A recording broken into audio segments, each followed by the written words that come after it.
and documenting the process. So as I'm going along and digging out and leveling out the rough inside area of the lower greenhouse so I can get these garden beds built, I'm trying to leave these ground nesting yellow jackets alone. At first I thought it was a hornet's nest. It's ground nesting yellow jackets, but same thing. When it comes down to it, highly aggressive, hurt like hell when they sting, and you get stung by enough of them at once, and the nest is big enough. I mean, you could seriously end up in the hospital or something. It sucks. And now it's getting to the point where they are highly aggressive. Here I am just digging along close, not super close, but nearby enough. Every time I get a shovelful, the whole just nest starts swarming. I've been stung already. I've got the kids out here playing, making a lot of noise, just waiting for it. One of them's going to get stung, especially my toddler right now, who's working through a sort of an entry phase of self guidance or self determination, where he's like, nah, I don't really want to listen to that right now. I want to make my own decision and find out for myself. And I'm all for letting him find out for himself certain things, and I don't know, say learning from the consequences of his actions. I think that's a great way to teach children in general. But I'm not down for having him step on or get stung by a whole bunch of them, and either being in a lot of pain for a couple of days or ending up in the hospital. So here's where I have to make that decision, where we talk about in environmental circles, save the bees, and it's kind of like a mantra of save the bees or whatever, but people really think, oh, just honeybees, or some people even expand a little bit to the bumblebees because they're so cute and fuzzy, at least until you've been stung by one. Oh my goodness. I've been stung by a couple of bumblebees, big bumblebees, and those hurt. One of them put me down for like a couple of days. I couldn't move, and it was only one sting right in the belly. So, but here's the thing: is like hornets, wasps, yellow jackets, that whole category of just aggressive colony wasps. We'll just generally call them wasps. Like they're bees too, and they serve a similar function. They pollinate flowers. They eat a lot of the pests that parasitize your plants, whether your plants are flowers or your plants are crops that you're growing for food or whatever.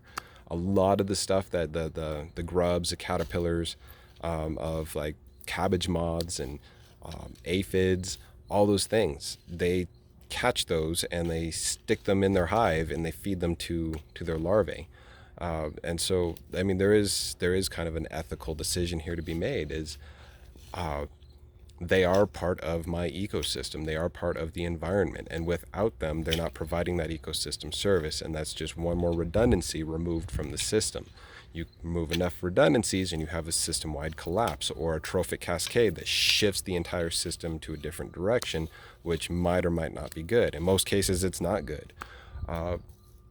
So we got to make that ethical decision. Now, I know there are a lot of wasps' nests around here in general, because I leave most of them alone. I know there are a couple of hornets' nests in the back half of my yard. I just don't go back there because I have no reason to right now.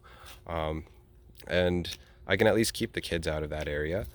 But this is right up next to the house. It's in the middle of my workspace. If I'm working right here, then my toddler is going to be right over here. He's right next to me all the time. Daddy, daddy, daddy. So I'm at this point, I'm like, all right, so we're just going to have to do it. And is a decision that takes me a little while to make because it weighs heavy on me. I don't like doing it because, again, I'm negatively impacting my ecosystem. I'm negatively impacting my environment.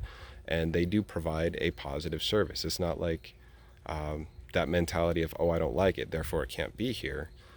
I think that's a very unhealthy mentality that has led in many ways to a lot of the systemic, both environmental but also social problems that we have. This is not my way, I get rid of it. It's not my way, fight it. It's evil.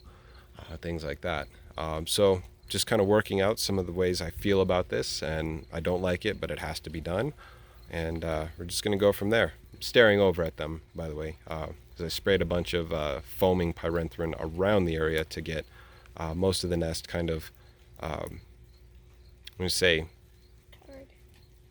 taken care of cold on the outside, so that way I can approach further with a foaming pyrethrin that has a pick tube, so I can shove it down in the nest and fill their entire nest with it. So I'm not thrilled about it, but it is what has to happen. I also have to think about, am I going to make money or not? And there's several thousands of dollars worth of bed space here. When you look at the amount of crops that I can grow for sale next year, I also have to consider that when it comes to what is mine and my family's future going to look like. And I guess that's kind of that ethical platform to take as well, as humans are another species in the environment. So it's not that we're separate from it, that we have to accept we shape our environment around us to suit our needs. And that's what I have to do here. All right, so before I ramble on any further about the same thing, start repeating myself, that's kind of how I'm feeling about the situation. Thought I'd share. Have a good day.